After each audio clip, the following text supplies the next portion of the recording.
Welcome to the NM Cool podcast. I'm your host, Mary Charlotte Domandi.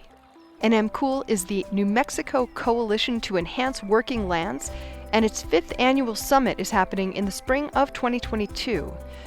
This is a time of uncertainty and profound change when so many of us are fatigued from multiple stresses, and so it's more important than ever to focus on effective collaboration and good working relationships. This series of 6 podcasts addresses some big topics facing people who are working with the land, and we hope it helps you stay on course and resilient. One of the big challenges of farming that we don't probably talk about enough is emotional well-being and mental health. But our guests today are talking about that, and in fact, they've started a new program to exactly address the challenges that people on the land are having. The program is called AgWell, which is at agwell.org, and Clinton Wilson is program director. It's a program of the Rocky Mountain Farmers Union Foundation. Dan Waldvogle is Director of External Affairs for the Rocky Mountain Farmers Union. Welcome, gentlemen. Thank you. Happy to be here. Thank you. So we're going to talk today about AgWell. This is a program whose purpose is to help farmers and ranchers who are suffering the mental and emotional stresses associated with agriculture, which have always been there, but they're exacerbated now, today, by multiple circumstances, including COVID and climate and so on. Just as some background, how did each of you get involved in creating this program and the whole question of agrarian mental health? Sure. Mary Charlotte, I can start off. This is Dan. I came on to Farmers Union as a staff member about 4 years ago. Prior to that, I was a chapter leader down in Salida, Colorado, and I was also working on a cattle ranch down there. During the period of about a year and a half, we lost 3 members of our agrarian community to suicide. We lost a cowboy that worked with us every summer moving our cows up on the high country. We lost a gentleman that we shared a fence with and shared a division box on the ditch with. And then I also lost a member. I was his mentor. He was a beginning farmer rancher. And I think that's what really started to create that awareness for me around this issue. And unfortunately, a lot of times it is that emergency or crisis that kind of brings things to bear as far as an issue maybe that's been bubbling up. When I came to Farmers Union as a staff member, I was excited to carry on a little bit more of the work that they've been doing in the past. So a number of years ago, Farmers Union, along with Colorado Farm Bureau, Colorado State University, and Colorado Department of Ag, came together to really develop an awareness campaign and to reduce stigma around mental health when it comes to farmers and ranchers, and worked with the Colorado Crisis Center on promoting that as a resource, and then also with training call takers to kind of understand rural and ag issues for folks on the other end of the line. Because I think there's a lot of institutional knowledge as well within the organization going back to the farm crisis of the 80s and even before that. Farming and ranching, I think the one consistent thing is that there's a lot of unpredictability and there is a lot of chronic stress. If it's servicing debt, if it's, your not so silent partner, Mother Nature, if it's climate change, if it's regulations, it can be a lot of different things, maybe even working within a family business. So I was excited to kind of be able to take on that role. And we, as an organization, really started determining, what was our appropriate place within this. So we started holding a lot of listening sessions starting in 2019. We met with a lot of farmers and ranchers. We also met with mental health professionals, with different organizations across the state, different state agencies. We're really looking to determine, what was our appropriate role in this. And the AgWell program is really what we came up with and are really excited just to be able to be moving this forward. And then Clinton Wilson we were able to bring on last December and has really taken a lot of the ideas that we came up with and put them into action. Yeah, thanks, Dan. For the past 4 years, before I came to Rocky Mountain Farmers Union, I was the executive director of a farmland cooperative here in northern Colorado called Poudre Valley Community Farms, through that time, I worked with a number of fantastic farmers and ranchers that were integral parts of the community that had been here for a while. And three of the ones that I was working with most closely just began to share about some of the struggles that they not only had with their farm and ranch operation, but also in their personal life. One of them really had a health crisis and was unable to work for a season and a half, really unable to get out of the bed and to continue working. It was an undiagnosed condition, and this farmer was just a dynamic force for farming and ranching and agriculture, and a voice that was advocating here in our community, and it was really a hard thing to watch. Another one of them had chronic skin conditions that was undiagnosed. They couldn't figure out where they were coming from, and they didn't know what was going on. And I saw the toll that was taking on them and the ongoing costs that it was costing them. And then the last one was a person I was probably closest with, and we were working on a couple of projects together, and he sent me an email one day and said, "Hey man, I'm not feeling well." And I checked back in with him a few days later, and he told me that he had had a panic attack while he was on a call with somebody, and then it happened again. And it really just opened him up to, wow, I've got a lot of stuff going on. And so I realized that beyond just land access, which is a huge concern and issue for most small-scale farmers here in northern Colorado, really any farmers that are looking to have a successful farm business here in Colorado, the extreme impact that all the other stressors that were going on, that were having them both physically, mentally, and emotionally in their relationships was just extreme. So as I started wrapping up my work with PVCF, I was presented with this program that RMFU had gotten funded and was looking to roll out, and got really excited, reached out to Dan. Dan and I had worked a couple times together in the past around some other issues in farming and ranching, and I was happy to learn about the work that he did and was really excited for the opportunity to join the program. Now, you're working in Colorado and also New Mexico and Wyoming. What kinds of challenges? You talked about some of them, but what's specific to Western states, especially during this kind of aridifying era? How does that affect the mental health, and what other stresses in the West specifically affect farmers and ranchers? Well, Mary Charlotte, I think that certainly drought is just this ongoing stressor. That's the hard thing with drought. Even sometimes getting it declared as an emergency is challenging because droughts linger. They can take a while to come on, and the effects can last even sometimes after you get back to 100% snowpack. In the Rio Grande Basin in Colorado this year, they are currently at a 100% snowpack, and they'll probably get about a 70% annual river flow. So 30% of that water is going to either go back into really parched soil, or it's going to evaporate before it even hits the river. So the impacts of climate change, in addition to this persistent drought that has been in existence, is a really big challenge. I think another unique challenge that the West has is a lot of times we're pretty spread out. In the Midwest, 40-acre, 80-acre farm might be able to support a family.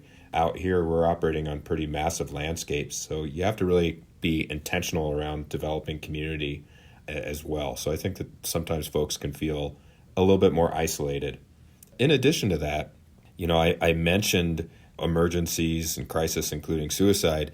Farmers and ranchers have some of the highest rates of suicide of any occupation, and our Intermountain West has some of the highest rates of suicide in the country.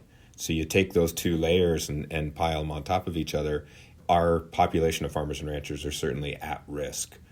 And certainly I would also say that regardless, I think our farmers and ranchers in the West they have a foot in each camp a lot of times when it comes to the necessity of adopting new practices while supporting tradition and the things that have sustained their families sometimes for generations.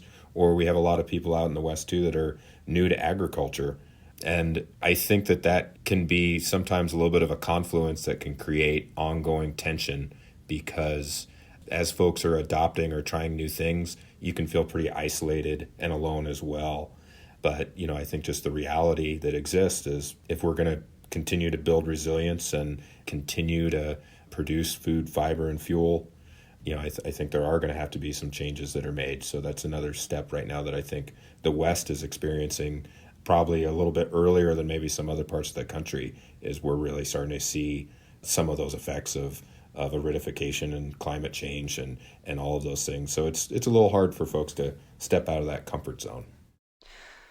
One of the things that Clint and I were talking about the other day is there are so many extra stresses caused by the COVID pandemic, and there hasn't been as much attention paid to these stresses on farmers and the contributions of farmers. I mean, people are probably more aware of food and supply chains than they were, but a lot of the media attention has gone to the issues of doctors and nurses and healthcare workers and frontline workers and essential employees. But COVID has hit farmers really hard in a number of ways. Talk about that.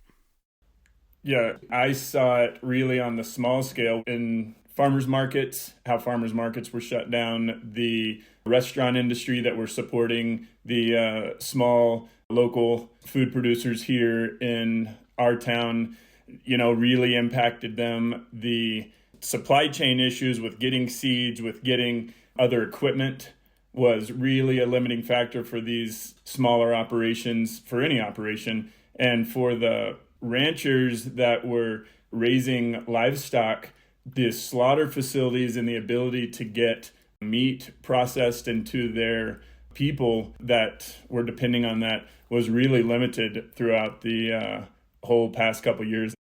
Yeah, in addition to what you mentioned around supply chain challenges, are also just increased costs. We're seeing it with all kinds of inputs, but increased costs on materials and packaging and labor. Early on in the pandemic, agriculture was deemed essential, and I think that's a great thing. I absolutely believe that agriculture is essential, but the impact to farmers, ranchers, and farm workers was significant. A lot of operations were able to continue operating and were somewhat able to operate on as business as usual. But certainly there was a lot of concern and fear around a lot of that unknown, especially early on with farm workers as far as employee housing or other necessary workplace improvements that needed to take place around providing PPE or education. Certainly, I know a big impact that I heard from a lot of folks too was your kids home, remote learning. You might have a partner, maybe you have a job on Main Street that all of a sudden the business is shuttered or you're working remotely. So there were, I think, a lot of just basic changes that affected a lot of folks across the country. But when you have a farmer ranch business that, especially ranching, a lot of times that's 24/7, you got livestock needs, it's hard to adopt some of those changes and be flexible as you adopt there.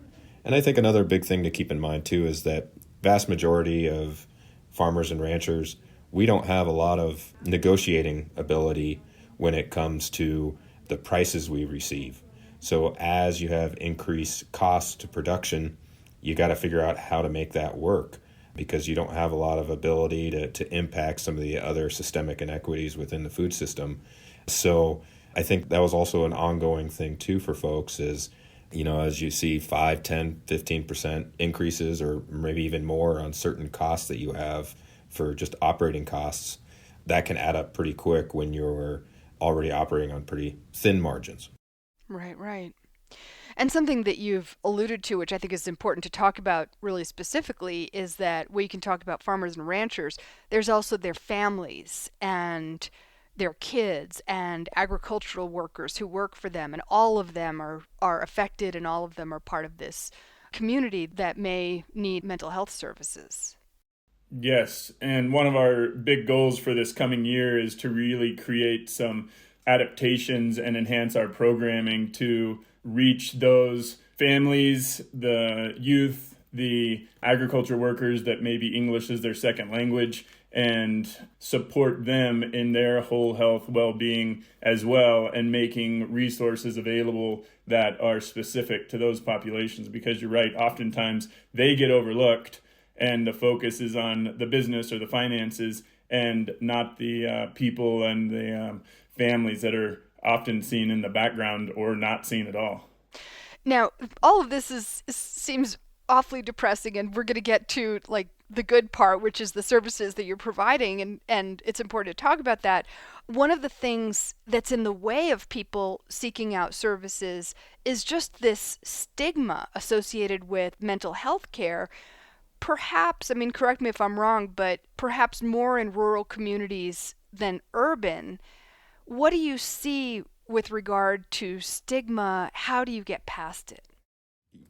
I think it's an evolutionary process, and it certainly takes time. Part of it is probably changing some cultural norms, especially out in the West. I think we tend to pride ourselves very much on being self-reliant. Even our communities tend to pride themselves on being self-reliant. You don't necessarily see volunteer fire departments in the middle of the city. You don't see communities that come together to clean the ditch, community brandings maybe for cattle, volunteer ditch boards, and so many other things that make our communities really unique. At the same time, I think that sometimes that self-reliance can be a little bit of a barrier for asking for help. Showing that sign of weakness can seem like a sign of failure. At the same time, I think access to care is also a huge barrier when it comes to folks living in our rural communities, to a point too that I think we sometimes take measures into our own hands a little bit as far as self-medication or trying to bridge some of those needs. So I do think that the stigma conversation is ongoing and it's slow moving, but I do think we're going in the right direction. We're hearing agricultural organizations, no matter what stripe they are, they're really starting to open up to this conversation and lean into it. At the same time, I think it's really important to provide actionable processes for folks to not only talk about these things, but to actually have next steps as far as reducing that stigma, almost breaking through that stigma in some ways as well.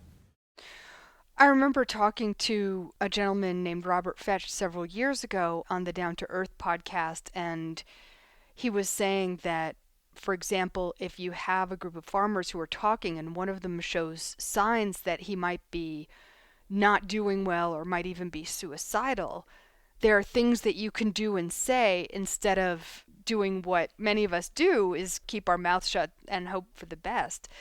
But how do you train people or educate people when they're talking among each other to notice those warning signs? I think a big part of this is, I guess it would be considered prevention, helping people stay healthy and happy, providing some of this vocabulary to really work through wellness in a lot of ways. I think a lot of times if you're working with an individual that's in crisis, sometimes that's almost too late. It's really challenging to steer that trajectory once you get to that point. But what can we do as a community just to kind of incorporate a little bit more of that wellness and listening and communication that's so important to make sure that folks are feeling supported? I guess the analogy a lot of times I use is what I call upstream prevention. How are you helping people when they're ankle deep in the stream versus downriver when they're in the whitewater torrent? And I think that there's a lot more we can do to lift people up and support people before we end up in some of those situations.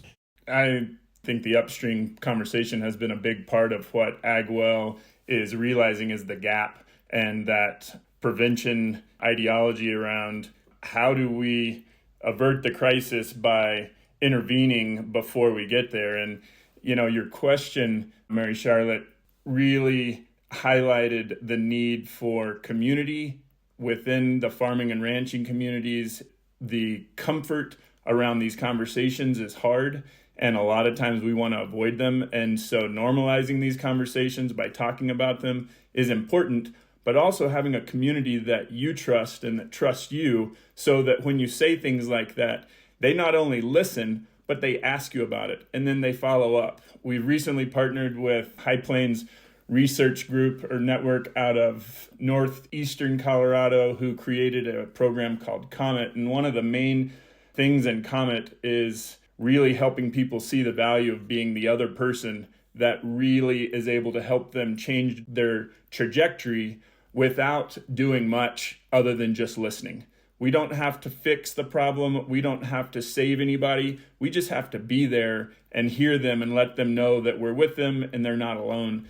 I know that in my life, there have been a number of people that have been that for me. I've had some health issues that have come up. I had a couple of unforeseen heart surgeries, and during that time, I was not able to interact and be a part of the community in the same way. And there were a number of people that kept checking in, kept bringing me things, kept asking me questions and keeping me engaged so that I didn't go in my own little hole by myself, but I realized that I was with others. And so they were people I trusted. And I think that in regards to what Dan said, answering directly, I think that the more the conversation happens, helps us become more relaxed in it. The more we realize we don't have to fix it, the more that we realize that the pressure's not on us to do anything other than just be a friend. And farmers and ranchers and people in rural communities, like Dan said, they have a pretty amazing network of support already instilled in most of their communities, where they help each other out. They come together at harvest time. They come together when there's a crisis in the community. And most of them are really willing to serve their neighbor.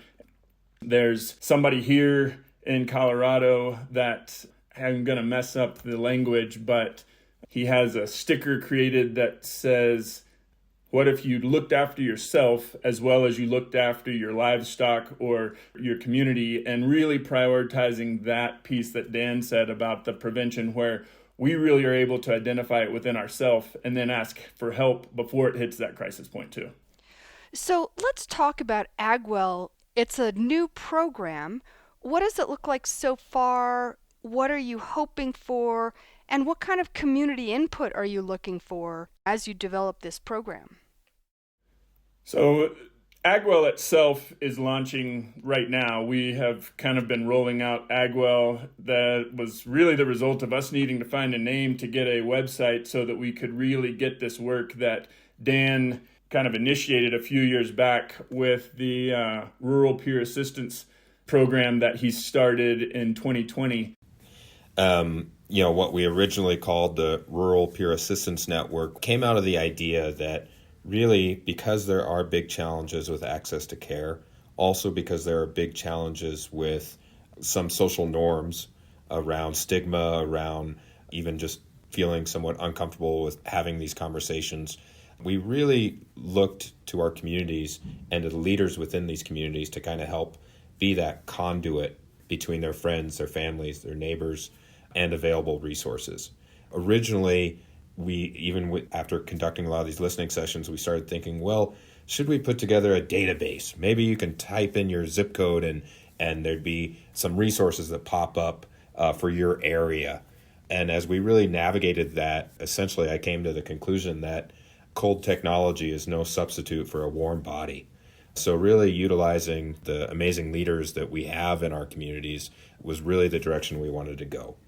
So we first developed a training that we call Running on All Cylinders. And that's really a general education awareness campaign around the unique stressors that farmers and ranchers and farm workers face, what really makes our communities unique, and then also tips and strategies for staying healthy and happy.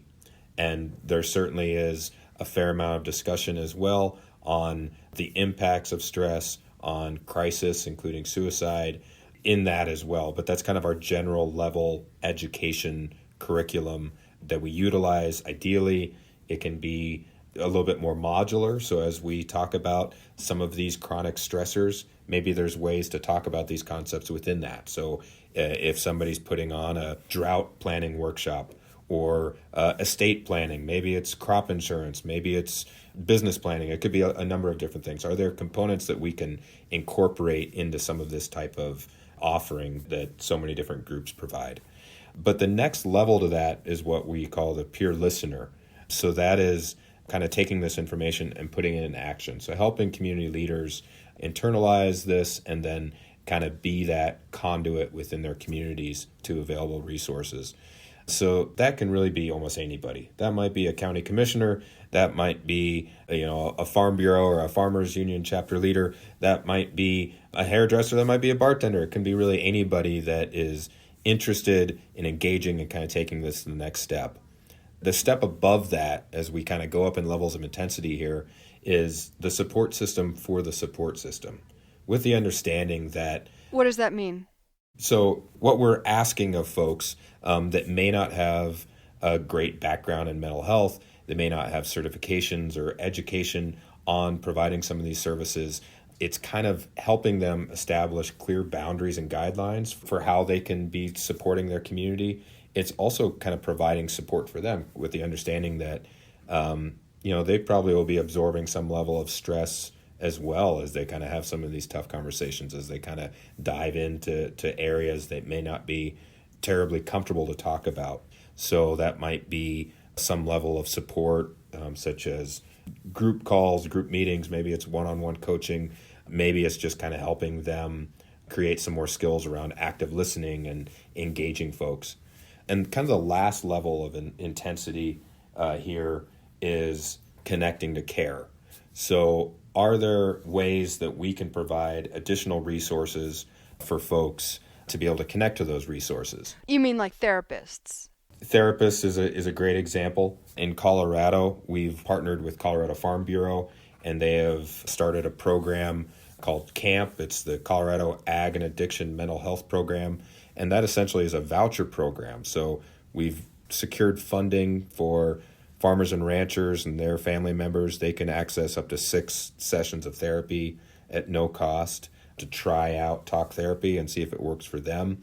It's through a particular network of therapists that agree to a certain pay standard. So if that person continues therapy, it's not exorbitant as far as a cost. They also provide some agricultural competency training for these providers as well. So they understand, the community that they're set to serve. But also that might mean connecting to care. That might also mean helping provide a professional pathway for some of our peer listeners, for folks that are generally interested in this. We see a pretty big disparity growing as far as a lot of these services are coming from urban and metro areas. How do we develop more of these services in every community across the country?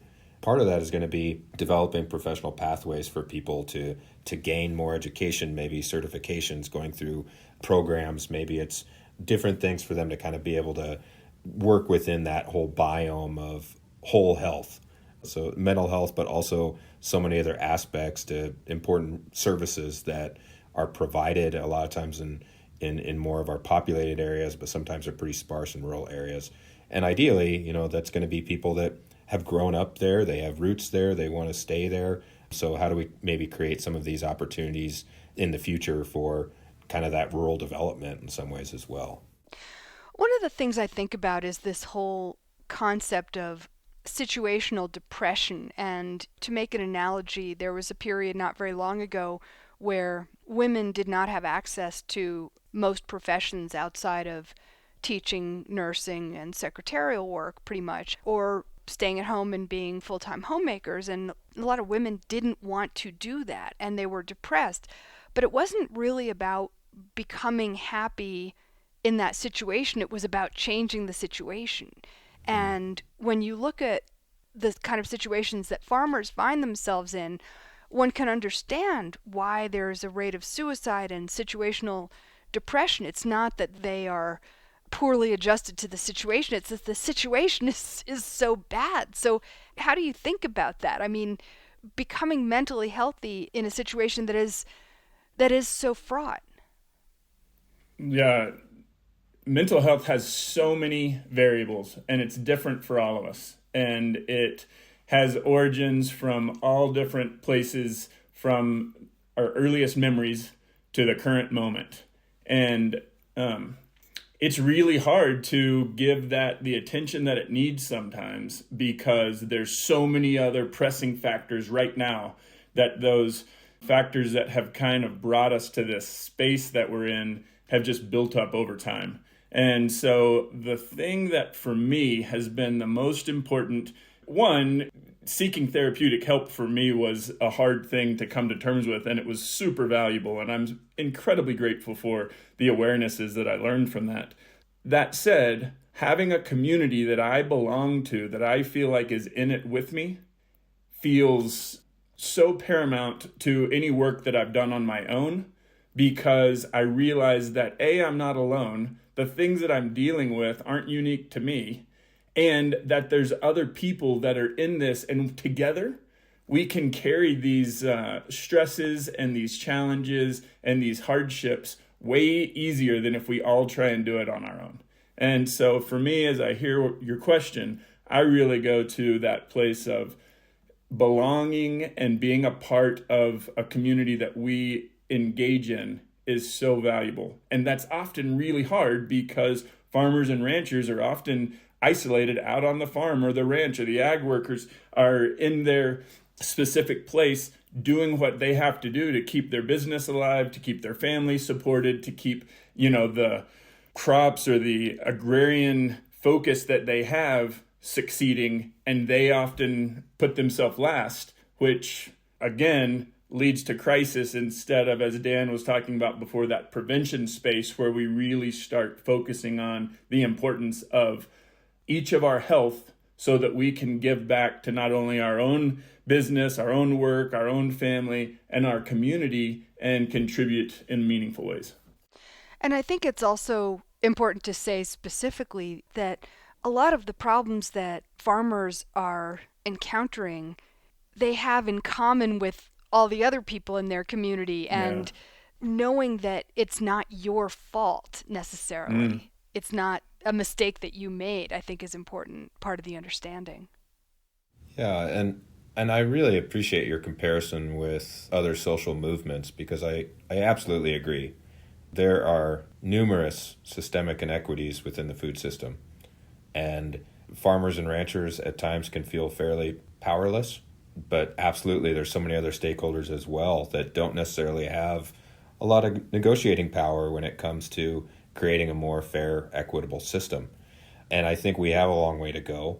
I know at Farmers Union, that's an ongoing charge, I think, since we first started in 1902 looking at a lot of these issues to today, and we still have a heck of a long ways to go. And I know that there's so many other amazing organizations that are coming together to do that. And I really appreciate Clinton's message, too, around community and working through this, because at the end of the day, we have to put the breathing mask on first to take care of ourselves if we're really going to take care of others.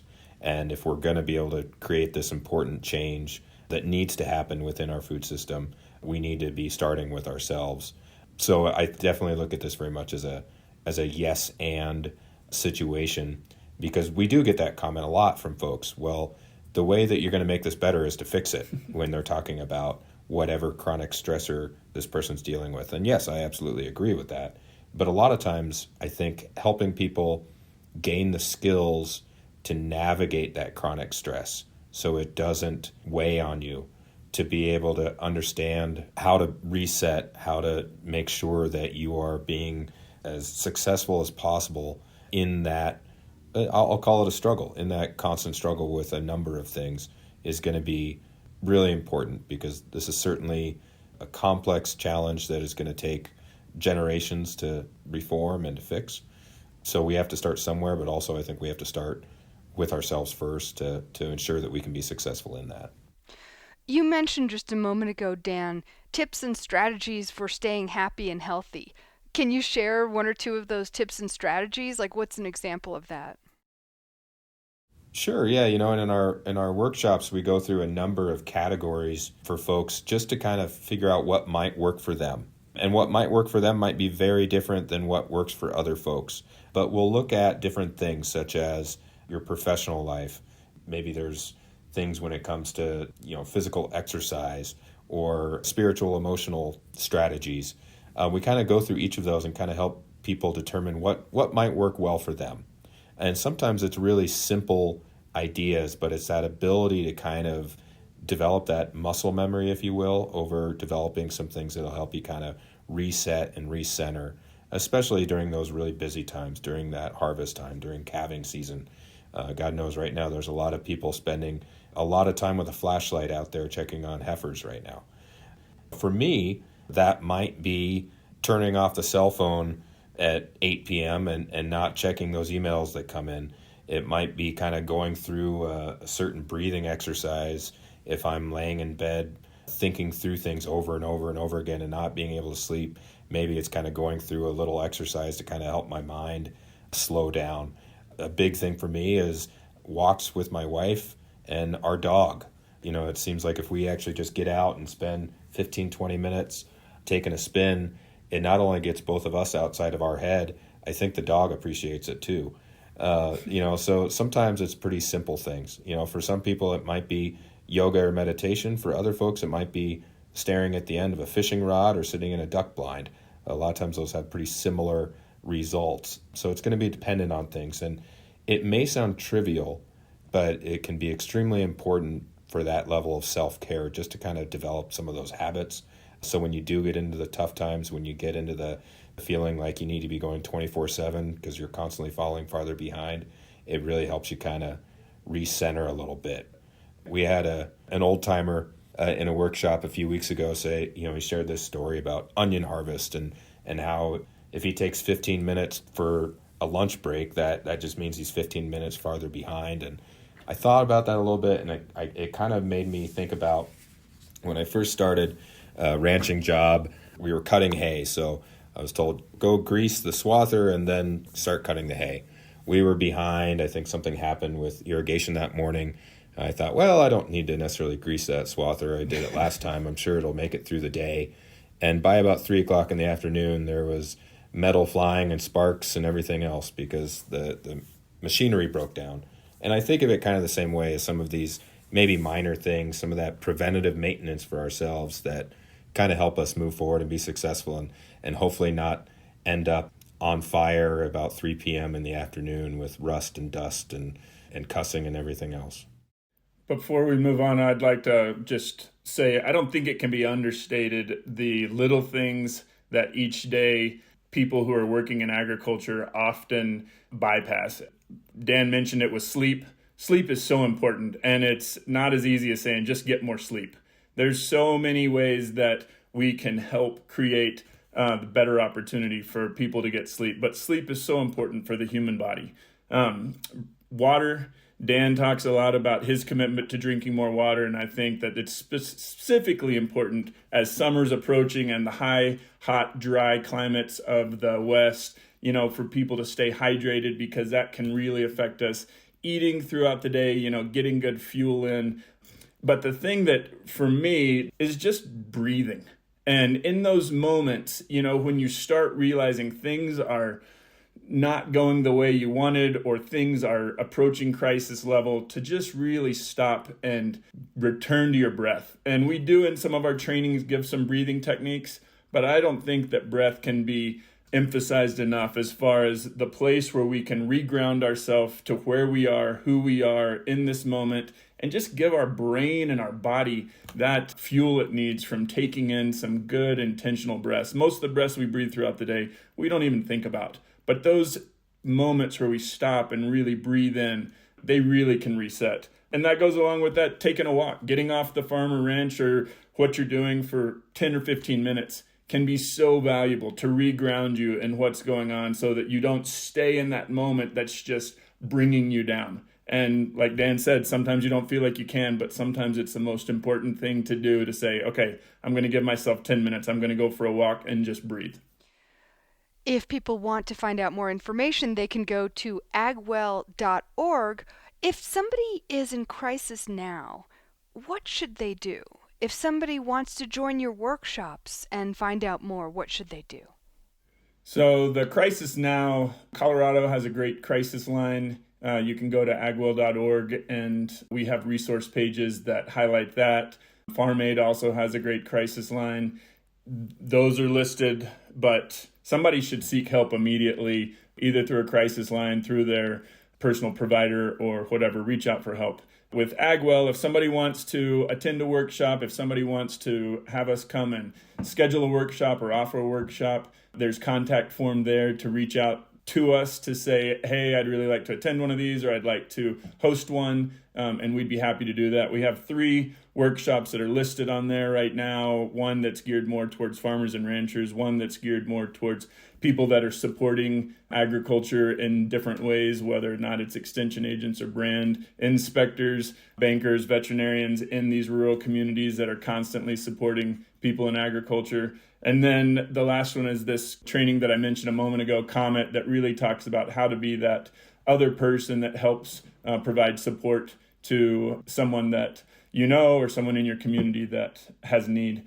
The last thing that I'll pitch right here is we are going to be launching in April a Wednesday conversation that's really going to be centered around some wellness topics each week. And really it's a conversation to get people to connect on how do we incorporate these in our lives to keep us, as we talked about earlier, happy and healthy, and even to keep us where we're able to respond in those challenging moments. Kind of a oxygen mask, as Dan mentioned, that we can put on ourselves so that we can be there for others in our community, our families, workers on the farm or ranch. Anything else you want to let people know before we go?